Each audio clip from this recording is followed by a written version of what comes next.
인간을 흔히 육체와 영혼 또는 육체와 정신으로 이루어져 있다고 한다.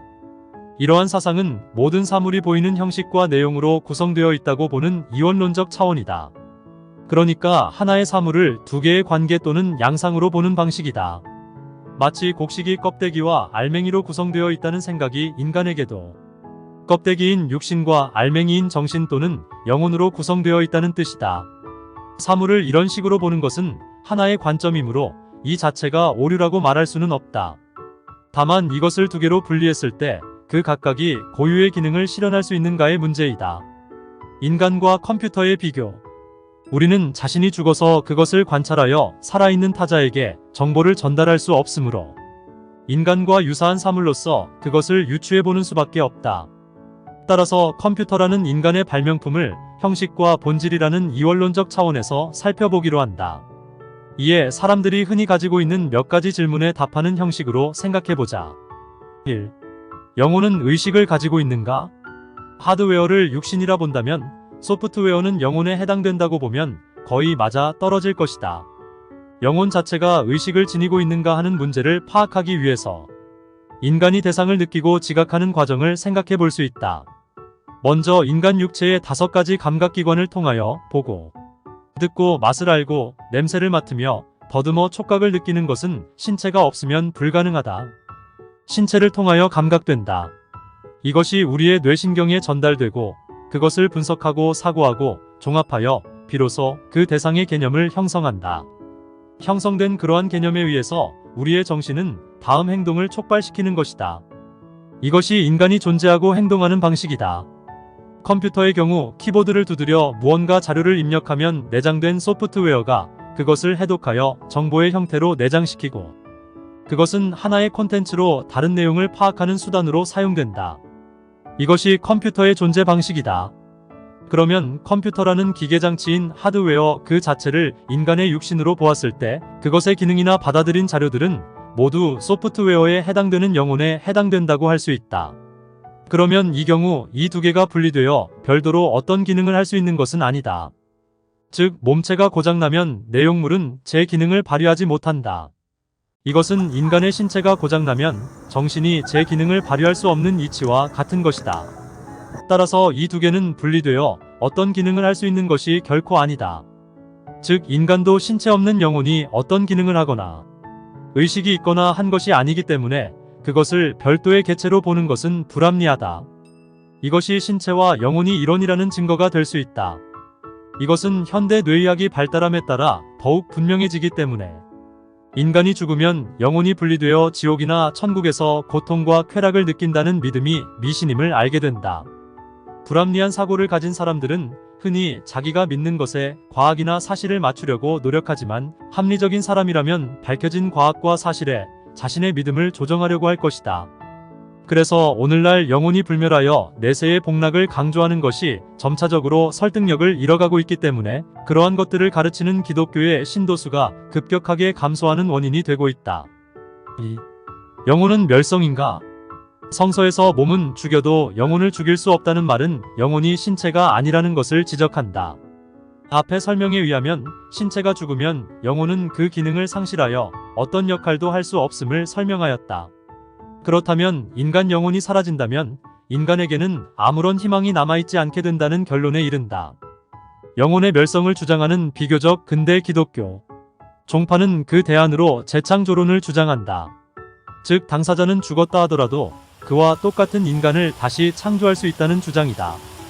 이것은 현대 과학으로 가부를 증명할 수 있는 문제가 아니다. 그러나 아무런 정보가 없는 상태에서 어떻게 똑같은지 아닌지 알 수 있는가? 그들의 답변은 하나님께서 아시기 때문이다. 라고 한다. 하나님께서 아신다는 자체가 그 사람의 정보를 기억하고 있다는 말이나 같은 것이다. 그러니까 그 사람의 정보를 영혼이라고 본다면 그 영혼은 여전히 존재하는 것이다. 즉 영혼은 불멸이라는 결론에 도달된다. 이것은 과학의 물리법칙과 일치한다. 정보보존의 법칙은 물리학의 기본 법칙이다. 어떤 사물이라도 그 사물의 정보는 유일하다. 왜냐하면 그 사물이 차지하는 동일한 시공간에 다른 사물이 동시에 존재할 수 없기 때문이다. 이것이 정보가 불멸일 수 있는 근거이다. 즉 시공간을 분석하면 그 시간 그곳에 존재했던 유일한 사물의 정보를 읽을 수 있다는 뜻이다. 그러므로 영혼을 정보로 정의한다면 영혼은 불멸이다. 그러나 영혼을 느끼고 지각하고 사고하는 존재로 정의한다면 그것은 신체와 분리가 불가능하므로 죽음으로 소멸되는 것이다. 이제 성서에 사용된 영혼의 용례를 세 가지만 고려해보자. 영혼은 성격, 습성, 욕망 등 인간의 본질을 구성하는 특성을 반영한다. 이것은 성서에서 내 영혼이라는 소유격을 사용하여 표현했다는 데서 알 수 있다. 1. 마가복음 8장 36절 사람이 만일 천하를 얻고도 자기 목숨을 잃으면 무엇이 유익하리요? 여기에서 목숨으로 번역된 단어는 일반적으로 영혼으로 번역된 그리스어 푸시케이다. 물론 이 구절 자체는 목숨으로 번역하여도 말 자체가 그릇된 것은 아니다. 그렇기 때문에 이 구절을 깊은 고찰 없이 지나가 버린다. 그러나 영혼을 원어 그대로 충실하게 번역할 타당한 이유가 있다. 예수께서는 단지 생명의 귀중함을 강조하고자 이 말씀을 하신 것이라 보기 어렵다. 예수의 설명 가운데서 재물을 쌓아두는 것에 대해 충고하고 계시는데 재물은 영혼에 쌓을 수 없는데 그것은 영혼이 인간 자아의 내적인 총체에 이를테면 품성, 지혜 그리고 명철과 같은 속성들로 구성되기 때문이다. 쉽게 말하면 영혼은 자아를 구성하는 모든 정보를 잃는다고 할 수 있다. 그러므로 예수의 말씀의 취지는 현재 살아있을 때 필요한 명예, 권세, 그리고 재물이 이러한 총체적인 영혼과 바꿀 수 있는 것이겠는가? 라는 물음을 던진 것이다.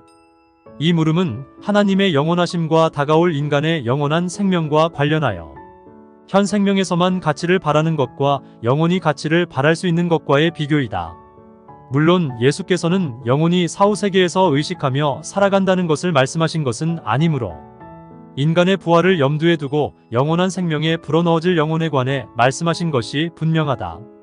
어떻게 생각하면 재물을 얻는 비결도 대단한 정보가 아닌가 라 반론할 수도 있을 것이다. 그러나 현 세상에서 재물을 얻는 비결이란 대체로 사악한 것들이다. 그런 사악한 것들로 영혼을 구성한다면 그가 부활한 후에도 그런 정보로 살아가려고 할 것이기 때문에 그것은 없는 것만 못하다. 그래서 예수께서 마가복음 10장 25절에서 낙타가 바늘귀로 나가는 것이 부자가 하나님의 나라에 들어가는 것보다 쉬우니라 고 하셨다. 잠언 16장 16절 지혜를 얻는 것이 금을 얻는 것보다 얼마나 나은고 명철을 얻는 것이 은을 얻는 것보다 더욱 나으니라. 지혜와 명철의 예력이 재물보다 나은 이유. 물질적인 소유는 그것을 관리하고 증식하는데 상당한 시간과 노력을 들인다 하더라도 어느 순간에 사라질 수 있으며 죽음과 더불어 영원히 자기에게서 떠나는 것이다. 또한 정보라는 측면에서 그가 재물을 얻는 과정에서 습득한 비결이 영혼을 구성하는 정보가 된다면 그러한 비결에 의해서 그는 다음 세상을 살게 될 것이며 여전히 악한 짓을 버리지 못할 것이다. 그는 악한 정보로 구성된 영혼을 지녔기 때문이다. 그러나 지혜와 명철은 영혼을 구성하는 것이기 때문에 죽음이 그것을 제거할 수 없다. 영원성을 배제한 가치는 헛된 것이다. 진정으로 가치 있는 것이란 시간과 더불어 증가되는 것이지 일시적으로 존재하는 것이 아니기 때문이다. 따라서 우리는 우리의 영혼에 새겨지는 것들, 지혜와 명철을 구하는 것이 은금을 구하는 것보다 나음을 인식할 수 있다. 3. 마태복음 10장 28절 몸은 죽여도 영혼은 능히 죽이지 못하는 자들을 두려워하지 말고 오직 몸과 영혼을 능히 지옥에 멸하실 수 있는 이를 두려워하라. 여기서는 몸과 영혼을 분리하여 이원론적으로 하신 말씀이 분명하다. 이 구절에서 몸은 현재의 생명, 영혼은 미래의 생명으로 해석하는 것은 직접적인 의미로 볼 수는 없다. 사실 영혼이니 지옥이나 하는 것들은 우리의 이성으로 입증할 수 있는 것이 아니고 형이상학적인 주제들이므로 당시의 사람들의 생각이 사실적이거나 과학적이라고 할 수는 없지만 성경의 말씀을 무오한 하느님의 계시로 믿는 사람들은 이것을 문자적으로 보아 몸과 영혼 그리고 지옥이 존재한다고 믿을 것이다. 그러나 몸은 육신이고 영혼은 그 사람의 본질인 정보로 구성된 것이라 본다면 자연스럽게 이해될 수 있다. 인간 몸이 죽는 것은 당연한 것이며 정보는 불멸로 설명했지만 정보 자체도 멸성이 될 수 있다는 것을 과학적으로도 설명이 가능하다. 만일 정보가 블랙홀의 사건의 지평선 너머로 빨려 들어간다면 정보도 소멸될 수 있다는 것이다. 이에 대한 영상을 3분 정도 시청하고 계속 내용을 이어가도록 하자. What is information? Information is nothing tangible. It's typically understood as a property of the arrangement of particles. What does this mean? Imagine a bunch of carbon atoms. Arrange them in a certain way and you get coal. Arrange them in a different way and you get a diamond. The atoms are the same. What changes is the information. If we make this more complex and add in a few more atoms, we get a banana. Change the arrangement of the atoms and we get a squirrel. The basic building blocks of everything in the universe are the same and don't care if they're part of a bird or a rock or a cup of coffee. Without information, everything in the universe would be the same. According to the theory of quantum mechanics, information is indestructible. It might change shape, but it can never be lost. For example, if you burn a piece of paper, you get ash. That ash will never become paper again. But if you were able to carefully collect every single carbon atom in the ash and measured the exact properties of the smoke and heat radiating from the fire, you could, in theory, reconstruct the paper. The information of the paper is still in the universe. It's not lost, it's just hard to read. If you could somehow measure every single atom and particle and wave of radiation in the universe, you could see and track every bit of information there is. Hypothetically, you could see the entire history of the universe right back to the Big Bang. And here, black holes trip us up. Information tells us how things are different from each other and what used to be what. Black holes do the opposite. They take different things and make them the same. They destroy information. This creates the information paradox, and this is a serious problem. The information paradox. It's fundamental for all our laws of physics that information can never be lost. Existing, not existing, without information, everything is relative. When it comes to our understanding of reality, we need absolutes. How could we solve this paradox? There are a few possibilities. 1. Information is lost, irretrievably and forever. This means we have to nix all our laws of physics, throwing out a lot of stuff that's worked very well so far and start from scratch. What those new laws of physics would look like, or what that means for us, nobody knows. This is a little frightening, but also kind of exciting. 2. Information is hidden. Maybe a little part of the black hole splits off and forms a baby universe. The information would be transferred into this new, weird place where we could never observe or interact with it, but technically it would not be lost. It's like having a broken hard drive with all your family photos that you could never access. Sure, it's nice that they've not been deleted, but also not very helpful. Or maybe black holes don't disappear completely after the end of their life cycles, but a little piece is left. 사람이 태어날 때 부모의 유전적 특성을 물려받는다. 이것은 컴퓨터를 살 때 기본적인 운영체제가 깔려있는 것과 같다. 자라면서 말을 익히고 학습을 하고 운동을 통하여 오직 하나뿐인 자신으로 만들어 가게 된다.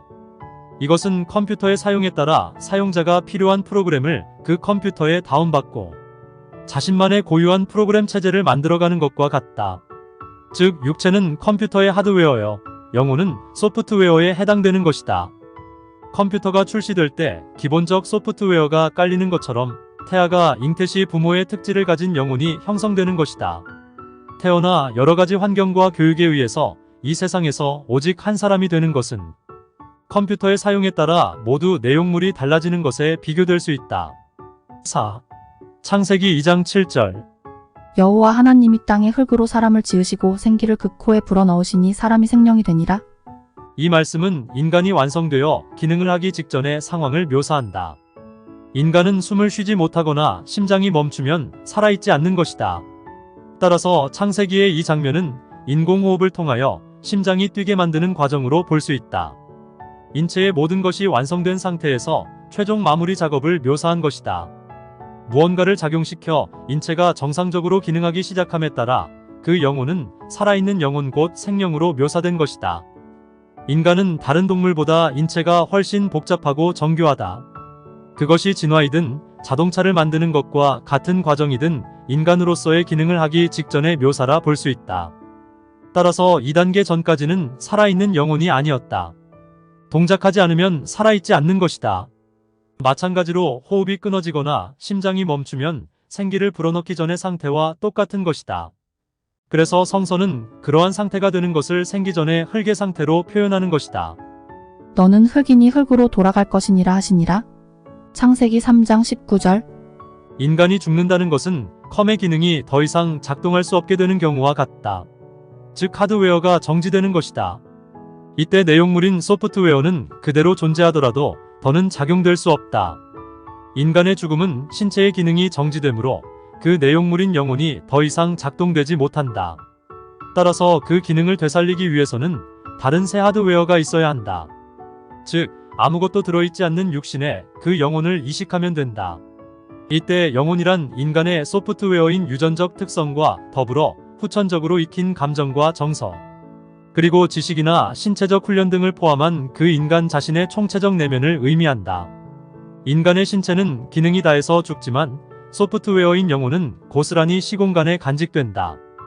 그것을 하나님의 품에 안긴다라는 말로 표현되는 것이다. 그러므로 영혼이 신체 없이 복락을 누리거나 고통을 받을 수는 없다. 다만 하나님의 자비로운 심판대에서 새로운 육신에 자신의 영혼을 넣어줄 부활의 희망을 갖게 될 뿐이다. 그러한 육신을 만드는 일에 충실한 믿음과 훌륭한 과학기술을 가진 미래의 과학자들이 그 역할을 담당하게 될 것이라 믿는다. 그러니 여러분의 영혼이 하나님 앞에 귀중한 존재가 되기 위해 지금 준비해야 되지 않겠는가?